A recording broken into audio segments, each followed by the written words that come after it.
All right, recording. Oh, Episode 3, baby. back at it again, dude. All right, so we got to recap. First things first, thanks for everyone who's been supporting us, liking, commenting, all that stuff. That helps the podcast grow, and that also gives us confidence that we're doing something all right. That's right. So genuinely, shout out to all you guys. Really appreciate you. But this past weekend, we had a show at Oakley Greens, Sunday, May 31st. Banger show, but what did you think? As the host of the party, I could not say if there was anything lacking. I was impressed with the turnout. The weather was perfect. We had Ryan Geis as the drink special. Mm-hmm. It was an all-around great time. Yeah. How about you as a vendor? As a vendor, I mean, it was a lot of fun because you at a local show you see like a lot of the same faces, but then every once in a while you see new people. Yep. You see new people getting into the hobby. You get to talk cards. You get to talk to them, see what they're collecting, that kind of stuff. Sales were great. You know, sales is always fun, especially when you dedicate your time. But Yeah. For the most part, I just had a really good time having conversation with people. Met a lot of new people that like I followed on Instagram, you know, and we exchanged conversation. Like that's what I like about shows because it's more than just a sale to sale. It's like there's some sort of camaraderie and like community around it. That's the best part about the shows, in my opinion. It's Yeah. also what I enjoy about the shop. Is you're building that relationship. Right. Yeah. Where on eBay or on whatnot or some of the different platforms, it's transactional. For sure. For sure. But yeah, all in all, it was a good time. Nice. Yeah, we had 41 tables. It was an awesome display of the hobby, in my opinion. Agreed. And again, I think the new people who are showing up who don't know about cards, the families who are walking up to come to Oakley Greens to play some putt-putt, and then there's a card show. And you can see that the wife has a suspicious eye where she's like, did you know there was a card show? Right. And it's a good time. Yeah. No, it's a happy surprise for him. You know, he's like, oh, shoot, there's a card show? The kids not knowing there's a card show and rolling up, and it's, you know, it's there. And the vendors, probably my favorite part about our card show, the Oakley Greens card party, is we have vendors who are committed to stay till 3. Yeah. So no matter what, if you're showing up from 10 to 3 o'clock, the vendors are there to assist you and make some deals. You're not showing up at 2 o'clock wondering where everyone's at. I think that's certainly one of the pitfalls of card shows. It's understandable, but I've made it clear with the vendors, like, to deliver the best experience possible, we need to stay till 3 o'clock. And things happen, but that's what we're working towards. Well, that's how you get people to come back, just by having good vendors, and not only just in cards. You know, I did have someone tell me though. I know that there's so many card shows throughout Cincinnati, even bigger card shows, right? Like Eastgate, you got Northgate, and those are great shows. But someone told me this is becoming my favorite card show, and this is a guy I see everywhere because we have good vendors, people are negotiable, people are personable, and then on top of that, he says everyone still has sick cards. Yeah. So that's always really nice. There was a gentleman who posted his pickups at on Twitter, X, and he had a really complimentary post, and it was like, found the perfect showcase at a small card show. I wish I would have bought more. Yeah. And then he showed off his cards, and he bought a nice Vince Carter, like 2000 something autograph, a few other cards that were pretty sweet. I reposted it. He must have a pretty good network on X. Yeah. Sorry for not knowing the username right off. And then I had like 6 new people follow me who also were at the show because he posted that. And it's the power of social media, the power of the hobby, where we're all looking for a good time. And that's what this comes down to, in my opinion. And if you show up to the show, we're going to deliver. Yeah, absolutely. So to segue from that, we had one comment on one video, and I think I screenshotted it, so I will pull my phone out real quick. So on our last YouTube video of the podcast, I had Josh Greer comment, here's a question.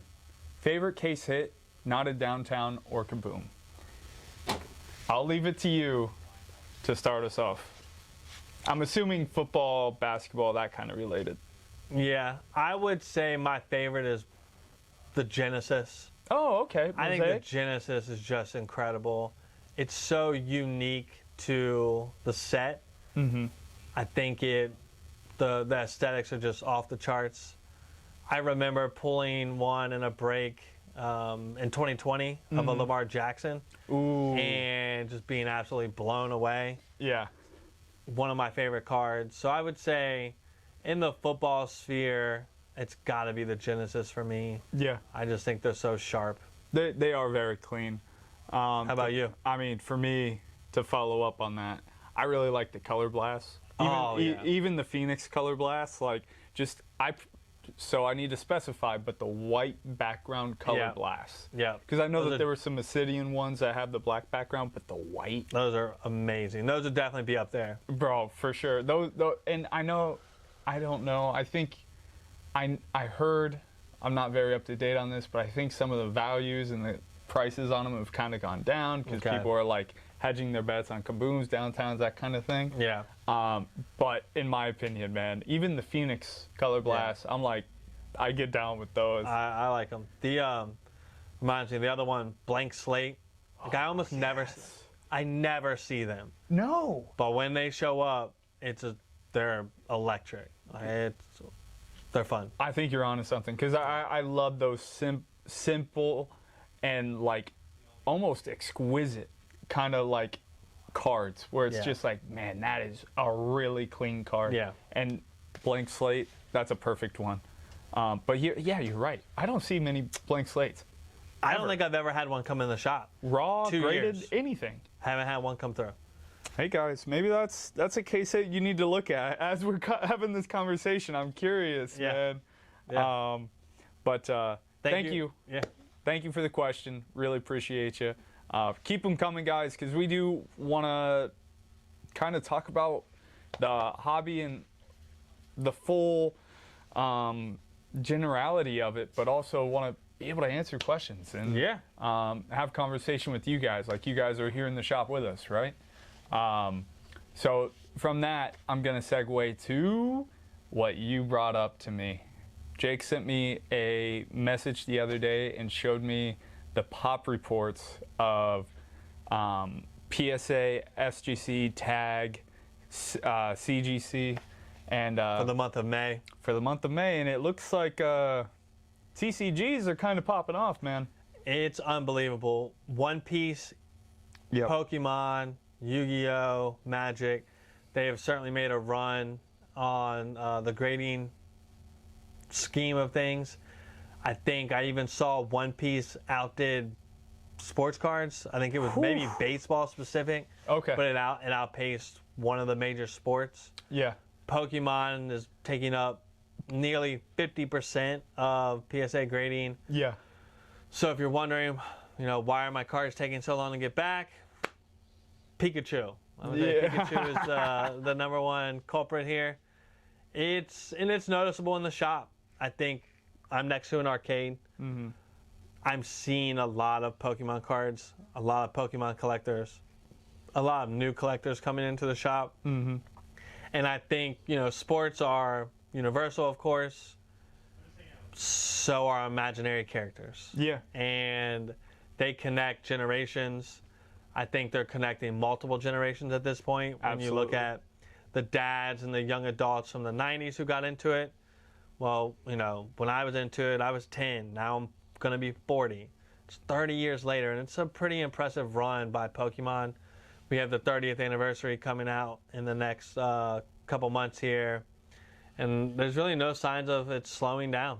No, absolutely not. And I think it's unfortunate that, the product isn't easily accessible for everyone, but scarcity builds hype. It does, and without a doubt. And I mean, we saw it with Topps Chrome Football. Those cards go crazy, and I think, like you said, it blends generations. Yeah. Because as card collectors, right? Like I have 2 girls who are babies. Yeah. I would love for them to get into sports cards. But I tell you what, if we go to a show and there's Pokemon there, Yeah. that's immediately what they're going to gravitate towards. If it's not Disney, it's definitely going to be Pokemon. So I understand like the TCG stuff is like really popular. I grew up playing Yu-Gi-Oh! Like I watched Pokemon, I liked Pokemon. I totally understand where it's gone. But I've not been into the market to truly understand, and I look at it as a sports card guy. Right. I pulled up a pop on the most recent set. It was a Mega Gengar EX. And I just wanted to see, I saw what the cards were going for, you know, $3,000 to $4,000, right? In a PSA 10. I was like, man, I wonder how many pops there are. And this is to even follow up what you brought up about the Dragonite from the last episode. But I wanted to see it with my eyes. Is Pokemon in a bubble? Because when I look at it from a sports card collector, we really care about pops. We really care about how many of these are out there. How many are selling in a day, in a week? When I tell you that there was a PSA 10 Gengar EX, how many pop do you think there are? It was, keep in mind, the card is $4,000, $3,000 to $4,000. There's a pop of 4,000 PSA 10s. PSA 9s are below 2,000, just below 2,000. There are more PSA 10 Gengar EXs than there are PSA 9s. Shout out the quality control on that printing operation. I know. I'm envious of that. Right, man. That's a lot of PSA 10s, though. But when you think about that in a scope, it's concerning because in my head, I think of it as an opportunity to fall. Absolutely. I mean, it could quickly become a race to the bottom, and with that big a supply, it's going to take just a little momentum to get that started, spook people, and then it could get ugly fast. Right. So that's the biggest concern, where it's opposed to logo min cards where there's the one of one, the gold prisms, which really have hold their place in the ecosystem. There's only 10 of them. Right. So if people get spooked and you start a run on those, there's going to be some people who diamond hand them, but what are you going to have, 6 sell? Right. 7 of them sell? But it just depends on where it goes. Yeah. But with Pokemon, sheesh, like if you have a run or Pokemon fumbles on some of the printing options or set designs, and it's kicks off a year of decline, it could be a bloodbath. Yeah, absolutely. And it's just something I am concerned about, but it's only from my perspective, because you could take another perspective and their hobby is growing.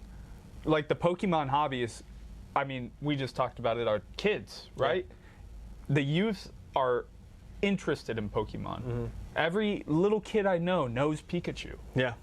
It's just comes with the culture, right? And so that's going to keep growing, and I understand there's new people getting in, people like you and me who liked Pokemon or knew of Pokemon when we were kids, and we're like, oh yeah, let's see what this is about. So I think there is a huge market that keeps growing, but I feel like there has to be some sort of market correction at some point. Because I bet that there were Pokemon dealers in 2010 who would be amazed at what's happening now. I love some of the old photos where you see like the Pokemon displays in 2010, and it's just on discount because they couldn't move it. It's interesting. Yeah, a lot of speculation going on, that's for sure. Absolutely. So like if you are tapped into the TCG Pokemon market, let us know. Yeah. What does move the market? What does create all this hype and continue the trajectory that they're on? Something I want to know is, why is the 83rd Gengar card able to sell at that price? Yeah. Gengar has been in since the original 151. What is allowing that price, allowing these sets, allowing these cards to hit these values year after year on the new releases? Yeah. It's shocking to me. Yeah, absolutely. Because, like you said, they've been around forever. I understand it was a mega Gengar, but does that move a $3,000 to $4,000 needle? I guess it does. It's right now it is, that's for sure. Right, brother. So yeah, let us know below. Tap us in to the market because we're genuinely curious. Something I thought about was we definitely want to put out the call for people's expectations for the NBA Finals. I think, well, game one's tonight. We're recording on a Wednesday. We got game one. It is in San Antonio. Yep. Games 3 go back to New York. Going to be interesting to see how that turns out. Shout out the Wemby market. As we talk about, markets going nuclear. That Wemby market, a card that was $300 a couple weeks ago is now a $500 card. Pretty impressive. Yeah. And shout out the San Antonio Spurs. What a couple years of drafting, trading, development that they put together to get to the finals. Yeah, absolutely. I mean, I won't completely take out New York's chances because they certainly have a shot to win. They're a great team. And just like last year, when I'm a Pacer fan, so my expectations were at the floor when they met the Thunder.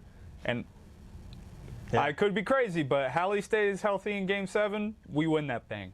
But it was looking like it. I know. And I just want something like that. I want this to be a competitive series. The Spurs just went through a strong 7-game series. They could be tired. They could come out flat. Yeah. And that's where I think New York might have an advantage. But again, they 4-0, they could be on rest. So in that first game being in San Antonio, I think is huge. Think of the game one coming off a 7-game series. The game one was in New York. That place is going to. I mean, I just can't imagine. So San Antonio definitely has the advantage having the first 2 games at home.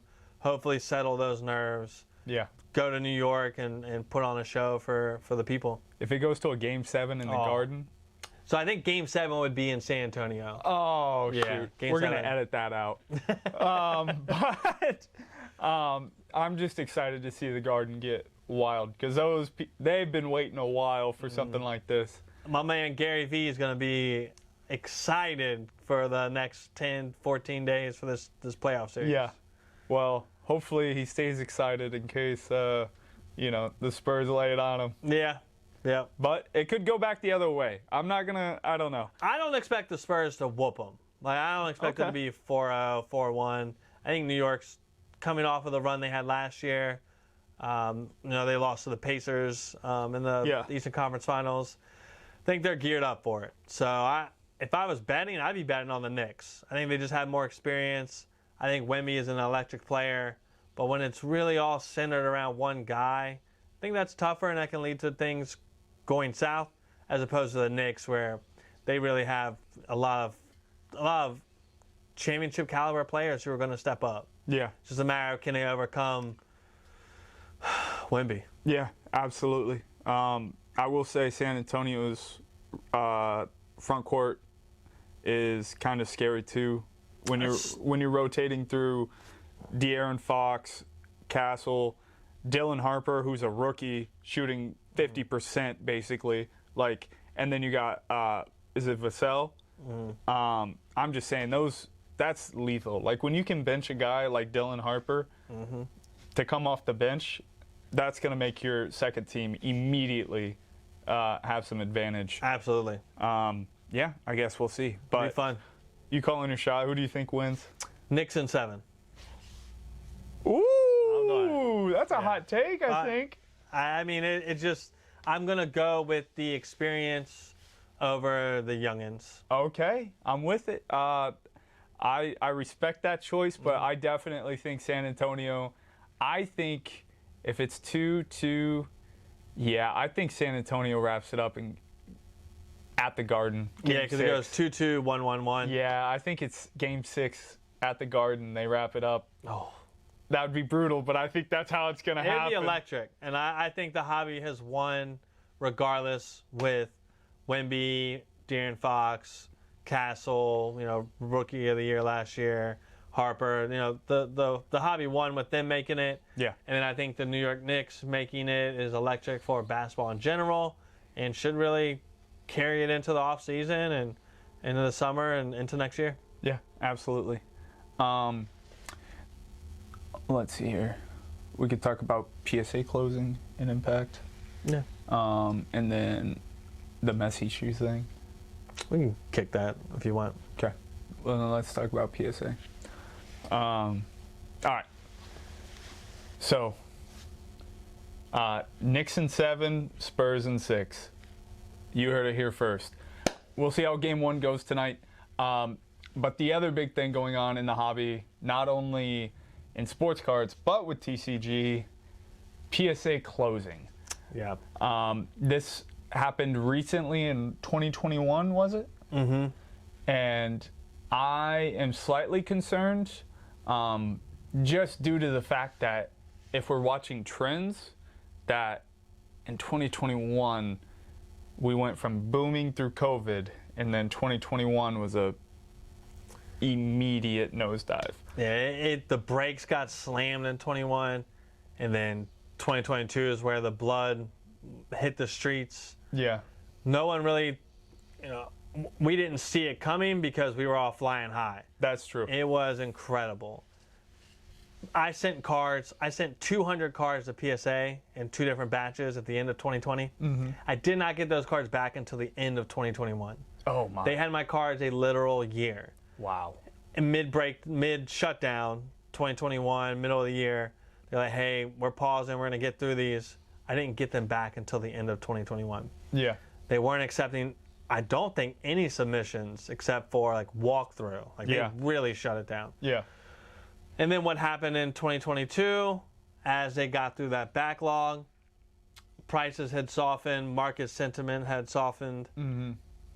We were kind of all getting back into our hobbies, our day-to-day lives after, the Very pandemic. true. And PSA began flooding the market with slabs because the grading backlog was easing. I'm worried that's going to happen again. Yeah. We're booming. Yep. Things are great. PSA is slowing down the submissions, which means the liquidity is going to dry up a little bit for the people who are used to flipping cards through slabs. And then we're going to end up having a huge amount of cards hit the market over the next 6 months as we get through that backlog. Yeah. So I'm genuinely concerned about what happens, just knowing what happened in 2021, Correct. 2022. But as a collector, I don't care about slabs. I do want to know that cards are not chewed on, not a PSA 3. But in the end, I'd rather have more great cards instead of having a bunch of PSA 10s. Yeah. So for me, it's not the end of the world. I've sent a total of like 10 cards off the PSA all of 2024, or excuse me, all of 2025. So it's not really impacting my business, but it will greatly impact the hobby as a whole, which impacts the business. Yeah. And I think what you said is right. I think part of where we are now is a lot of money built into the grade rather than the card itself. The card matters, of course, but that pop count, that gem percentage, those all go into account of a card's value.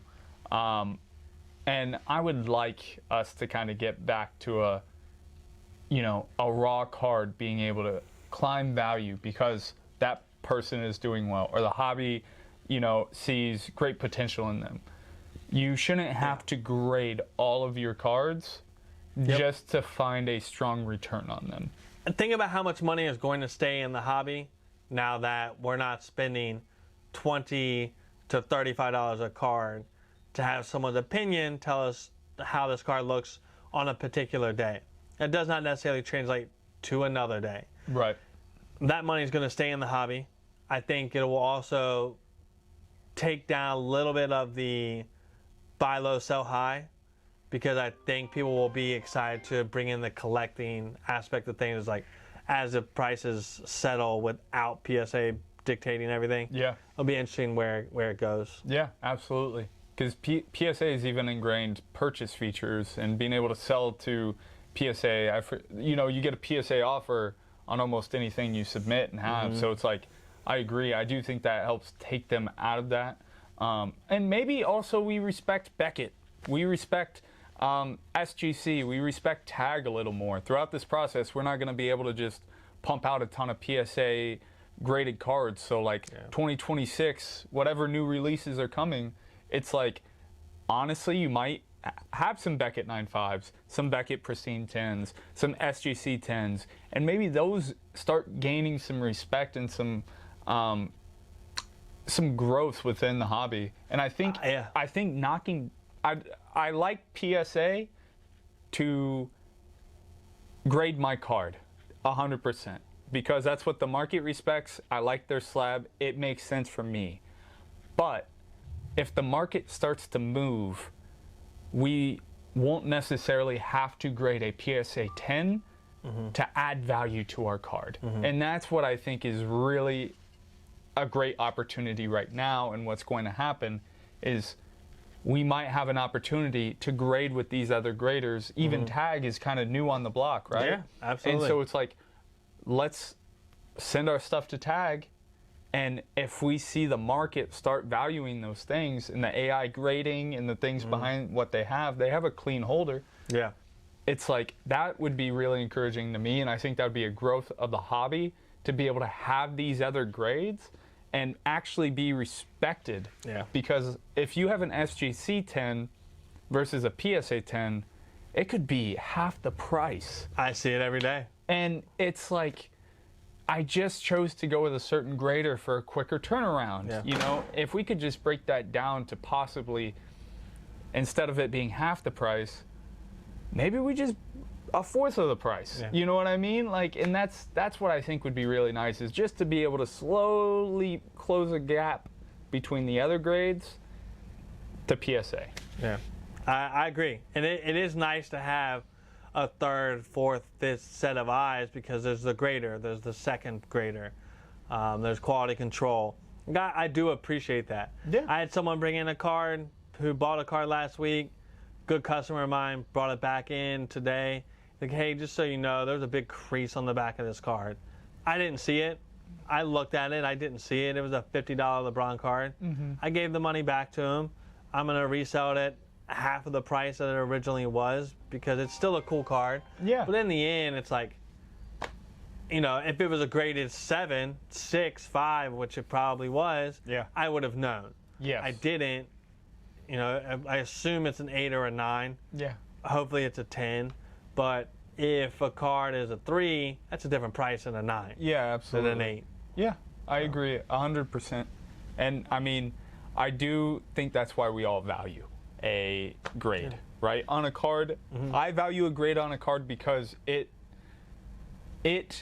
guarantees that where I'm putting my money is into a card that is in good condition. Yep. And a lot of the times you can't guarantee that. And you know, you don't, you know, people trim cards, people do all these things to cards, and also people don't disclose if they have a bend or a frayed edge or anything like that. You have to spot it. Yep. Honest people will tell you, which shout out to you all, the honest people who actually tell you, hey man, there's a little something here, a print line, a little this, a little that. Yeah. Because I have to go resell it. Yeah, and people don't care, Yeah. you know, and that's one thing, that's the dark spot of the hobby, because people are just trying to make the buck. And to be fair, they could have bought it without noticing. Exactly. And they then- may not know. Yep. You know, I had that instance. I bought a Caleb Williams silver, and I paid pretty strong on it. I paid like retail, like last price, because it looked really nice.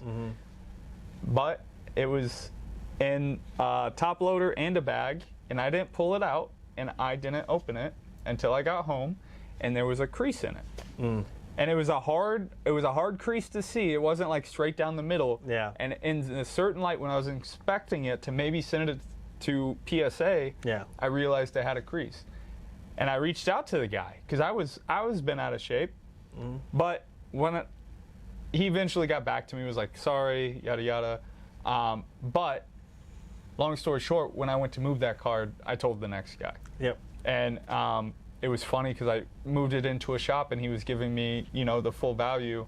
He gave me the full price, and I was like, all right, before I handed it, I was like, hey man, I got a story to tell you. Yeah. And priced them all out. Sure enough, got retail price, in the percentage. Mm-hmm. And I was like,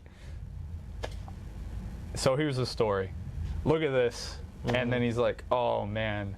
Yeah. He's like, thank you. Yeah. Because, we just get so caught up in buying cards, especially at shows. Sometimes we don't have time to check the condition because I'm too busy worrying about comps and trying to find the percentage and everything. And I assume you're going to tell me if you know something. Yeah. That's my assumption.